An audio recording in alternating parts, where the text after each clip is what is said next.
Glicemia en los pacientes hospitalizados con diabetes, sobre todo en adultos mayores.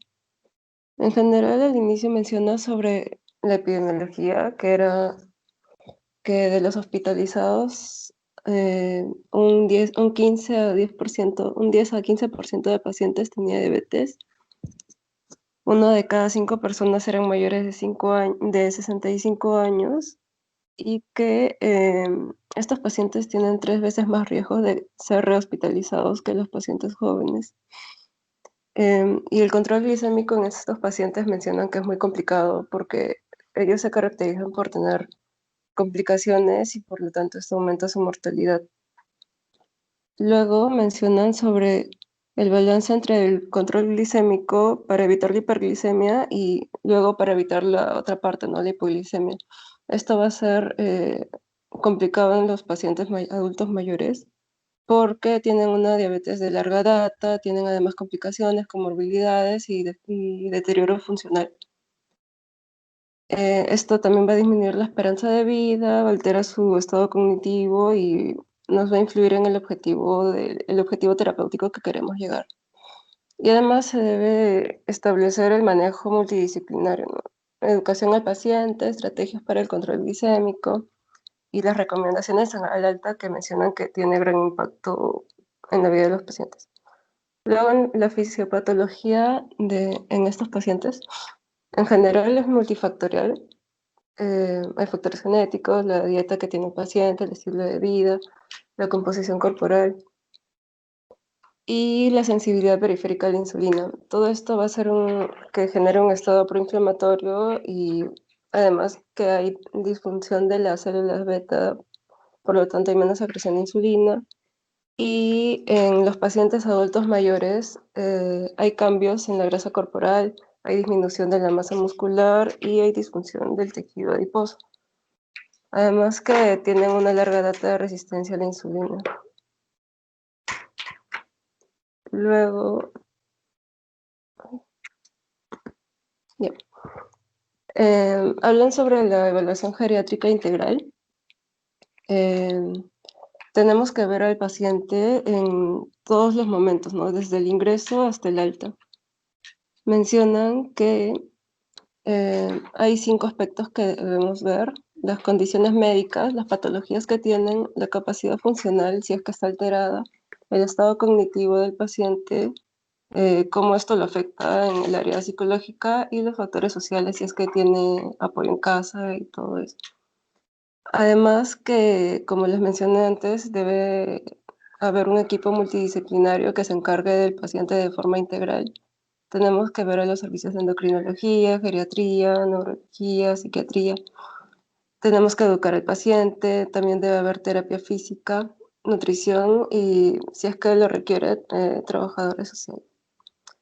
Esto tiene beneficios ya que disminuye la tasa de que el paciente sea institucionalizado, ya sea una rehospitalización o institucionalización en los asilos al año del alta, y también enlentece que empeore la calidad de vida del paciente y además va a disminuir la tasa de mortalidad para estos pacientes.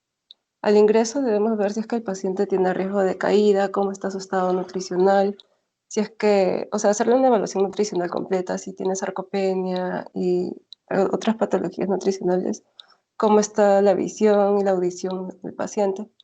En la hospitalización vamos a ver las comorbilidades que tiene el paciente, a hacer el manejo conjunto de estas. Hay que ver cómo está el estado cognitivo, ya que esto se ha visto relacionado en varios estudios con aumento de la mortalidad. Si es que tiene fragilidad o deterioro cognitivo, qué fármacos consume, porque generalmente estos pacientes usan varios fármacos. Tenemos que ver cuál va a ser el goal del manejo que le vamos a dar. Y el alta, tenemos que ver cómo se está yendo el paciente, cuál es su capacidad funcional del alta, si es que tiene soporte social, alguien que lo apoye en casa, los medios económicos para su tratamiento, que a veces es costoso, y el seguimiento ambulatorio, ¿no? Acá mencionan todos los servicios que podemos ver. desde endocrinología hasta geriatría para hacer todo el manejo en conjunto del paciente. Esto va a ayudar a que el paciente tenga un buen control glicémico, se vaya educado y sepa cuál va a ser su plan al alta.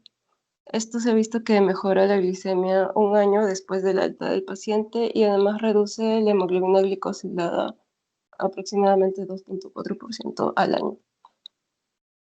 Ahora, los objetivos glicémicos que mencionan es que en general a los pacientes adultos mayores se los excluye de los ensayos clínicos. Entonces, en el artículo mencionan que igual ellos recomiendan, o sea, las recomendaciones generales de la ADA, pero hacen énfasis en prevenir la hipoglicemia, porque estos pacientes hacen frecuentemente hipoglicemia. Entonces, el ADA recomienda una glucosa objetivo de 140 a 180 en los pacientes que están hospitalizados, ya sea en cuidados críticos o no. Si el paciente, si es que el paciente tiene mayor de 180, ya sea con tratamiento o no de diabetes, se debe hacer un control más estricto en los objetivos cuando el paciente vaya a ser sometido a cirugía cardíaca, ya que en un estudio vieron que algunos pacientes fallaron en demostrar que la terapia intensiva con insulina para un objetivo glicémico de 100 a 140 iba a disminuir las complicaciones hospitalarias en vez de que el objetivo glicémico sea de 140 a 180. Y además de la cirugía cardíaca, también se debe tener un control más estricto en los pacientes que tengan ACV. Luego, mencionan que se debe hacer un control menos estricto en los pacientes que tengan alguna patología terminal o que tengan comorbilidades severas. Y la hemoglobina glicosilada al ingreso se demostró en varios estudios que es un buen predictor del control glicémico en los pacientes hospitalizados y que nos va a decir el riesgo que tiene el paciente de hacer hipoglicemia en los pacientes que están tratados con insulina. Si la hemoglobina glicosilada al ingreso es menos de 7%, es más probable que estos pacientes vayan a lograr el objetivo glicémico comparándolo a que si tuvieran entre 7 o 9 o más de 9. Pero estos también tienen más riesgos de hacer hipoglicemia. Luego hablaron sobre la hipoglicemia en pacientes que están hospitalizados. Como generalmente los pacientes hospitalizados son adultos mayores, estos van a tener más riesgo de hacer hipoglicemia y al tener mayor comorbilidades y como ya tienen la diabetes de larga data, generalmente son pacientes que están con insulina, entonces en ellos la estancia hospitalaria es mayor y la mortalidad también. Los factores de riesgo para la hipoglicemia van a ser estar tratados con insulina o sulfonilurias, errores en la administración de la insulina, que tengan una pobre ingesta nutricional o que haya cambios en la administración rutinaria del hospital, que tengan comorbilidades como falla renal, malnutrición, neoplasias, demencia o que tengan fragilidad. Esto aumenta 3,7 veces más el riesgo de fallecer en el hospital en los pacientes que tienen hipoglicemia. Y bueno, se ha visto que cualquier causa de la hipoglicemia, ya sea no iatrogénica, esto va a aumentar la mortalidad en estos pacientes. Y esto se ve sobre todo en los pacientes que están en UCI, que se vio que hasta un 38% de los pacientes tenían hipoglicemia. Y tener hipoglicemia severa, que es menos de 40, aumentaba la tasa de mortalidad hasta 35%. Y que además también justo en estos pacientes que están en UCI hay predictores independientes de la hipoglicemia, que bueno, es la sepsis, el valor de albúmina, tener neoplasia, estar tratados con sulfonilurias, insulina, que sea mujer y el valor de creatinina. Estos pacientes en UCI generalmente están con insulina y, bueno, tienen un control más estricto. Ahí mencionan algoritmos computarizados que va a ayudar al ajuste de dosis y esto va a ayudar a una menor tasa de hipoglicemia, pero en realidad no hay estudios que se hayan hecho para demostrar si es que hay efecto en mortalidad o en las complicaciones en estos pacientes. Luego, en los pacientes para manejar la hiperglicemia en pacientes que no están hospitalizados en UCI, mencionan insulina basal e insulina de acción rápida. En aquellos pacientes que tengan un buen consumo dietético, pero que igual tengan hiperglicemia y esta no esté controlada, recomiendan un bolo basal de insulina como tratamiento inicial, con una dosis diaria total de 0,2 a 0,3 unidades por kilo.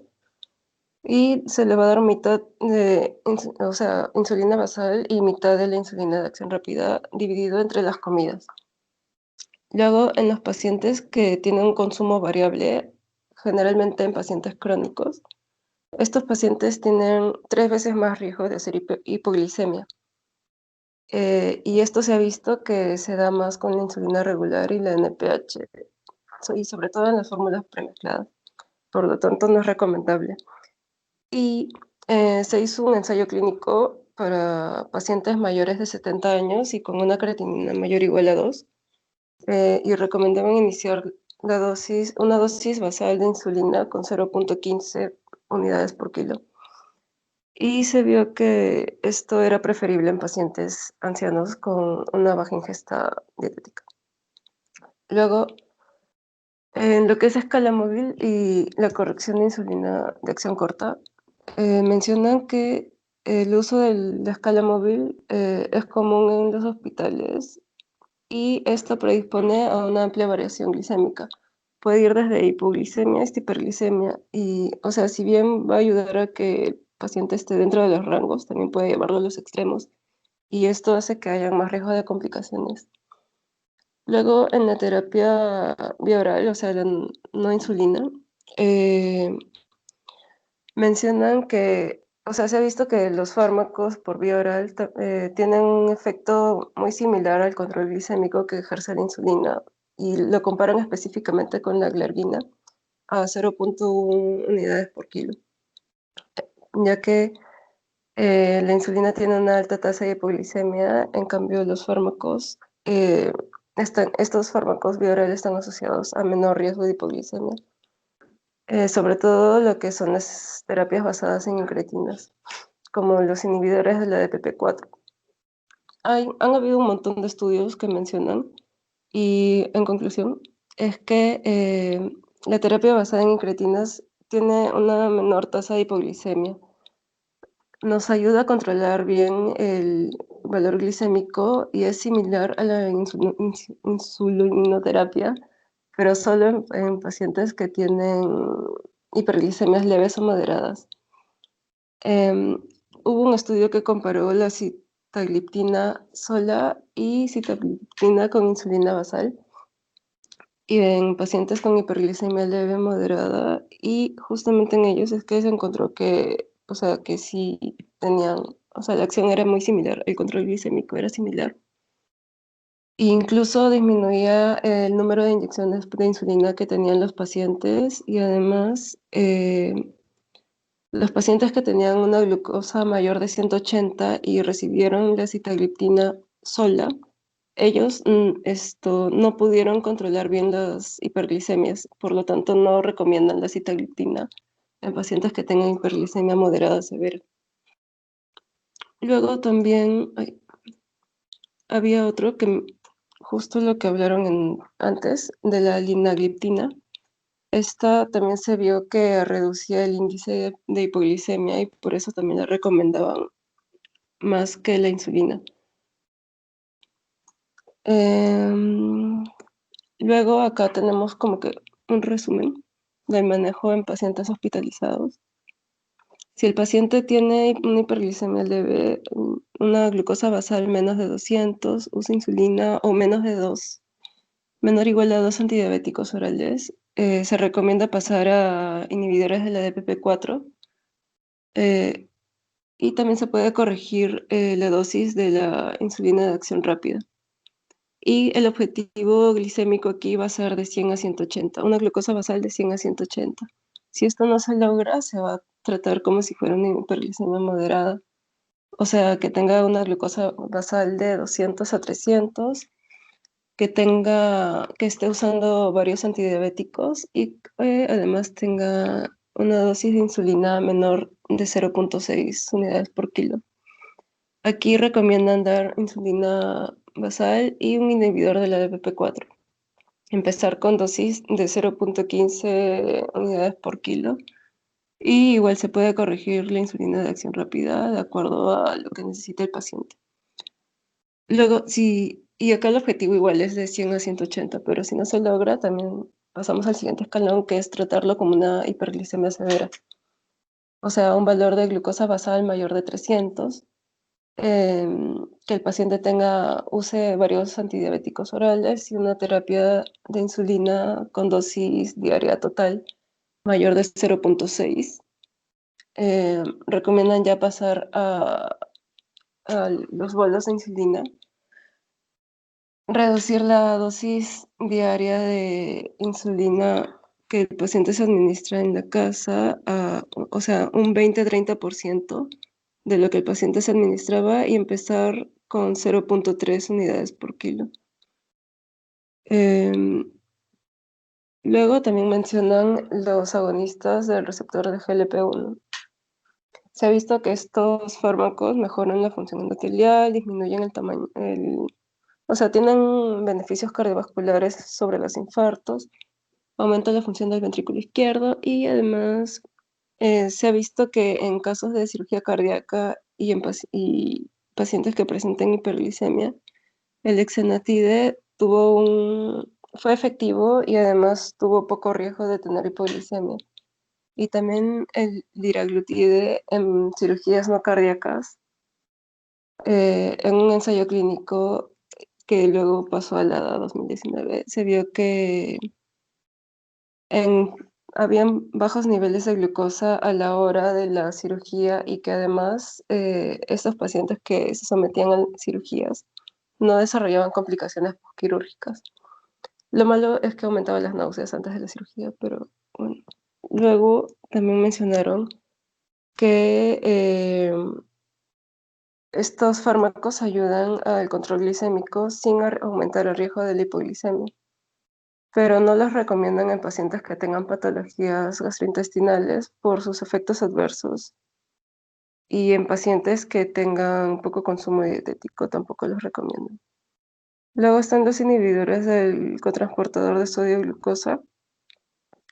Bueno, actúan a nivel renal, inhiben la reabsorción de glucosa y por lo tanto van a producir glucosuria. Sus efectos adversos son generalmente la situs, puede generar insuficiencia renal aguda, cetoacidosis diabética, normoglicémica y por lo tanto no son tan recomendados para pacientes adultos mayores, pero se ha visto que hay beneficio cardiovascular también y hay un buen control glicémico. Ellos van a disminuir la mortalidad de enfermedades cardiovasculares y disminuyen los días de hospitalización en pacientes con insuficiencia cardíaca y también disminuyen las complicaciones renales en nefropatía diabética. Y bueno, luego han habido algunos avances tecnológicos en diabetes para el monitoreo continuo de glucosa. Esto es como mm, es un sensor subcutáneo. Va a medir la glucosa basal cada 5 a 15 minutos. Esto nos va a ayudar a mejorar el control glicémico de los pacientes y se recomienda justamente en pacientes que tengan muy alto riesgo de hacer hipoglicemia, como los adultos mayores. También hay bombas de insulina y páncreas artificial que mezcla ambos, ¿no? El monitoreo continuo, el sensor con bombas de insulina. Y bueno, el plan al alta para el paciente, la Sociedad de Endocrinología recomienda eh, como goal la hemoglobina glicosilada en pacientes que no tengan ninguna comorbilidad de 7 a 7,5, en pacientes con riesgo 7,5 a 8 y pacientes con comorbilidades 8 a 8,5. Tenemos que ver que el paciente, cuáles son las enfermedades crónicas que tenga el paciente, si es que hay discapacidad visual o cuál va a ser su estado funcional al alta. También, como les mencioné al inicio, la hemoglobina glicosilada era un predictor. O sea, la hemoglobina del inicio del ingreso era un predictor al año, para los reingresos y para el control glicémico. En pacientes que tengan menor de 7,5 de hemoglobina glicosilada a 8, se recomienda volver a iniciar el tratamiento que tenía antes el paciente, ya sea en antidiabéticos orales o con o sin insulina, en pacientes que al ingreso hayan tenido 8 a 10 de hemoglobina glicosilada. Se considera terapia vía oral con insulina basal, pero la dosis va a ser el 50% de la dosis que el paciente recibía en la hospitalización. Y pacientes que al ingreso tuvieran hemoglobina glicosilada más de 10%, se recomienda bolos de insulina o combinarlos con antidiabéticos orales que el paciente recibía antes del ingreso, más la insulina, pero ya un 80% de lo que el paciente recibía durante la hospitalización. Se recomienda el uso de metformina como primera línea. Luego se recomiendan los inhibidores de la DPP-4, ya que se ha visto que estos tienen menor efectos adversos que las sulfonilureas respecto a la hipoglicemia, y también se recomienda la sitagliptina con metformina. Y hay que tener especial cuidado con las sulfonilureas por el riesgo de hipoglicemia. Y hay que ver que el paciente pueda autocontrolarse, o sea, hacerse sus controles de glucosa, se pueda automonitorear la glucosa, porque estos son ajustes que, o sea, muy, muy minuciosos que el paciente debe hacer con frecuencia. Tenemos que ver que el paciente, que también se puede colocar la insulina él solo, si es que vive solo, o si su familia sabe cómo colocar la insulina. Luego también si el paciente solo tiene tratamiento vía oral, ver que él sea, o sea, que lo vaya a cumplir y las actividades que el paciente hace en la vida diaria. Y recomiendan un control al alta después de 2 a 4 semanas. Y eso es todo.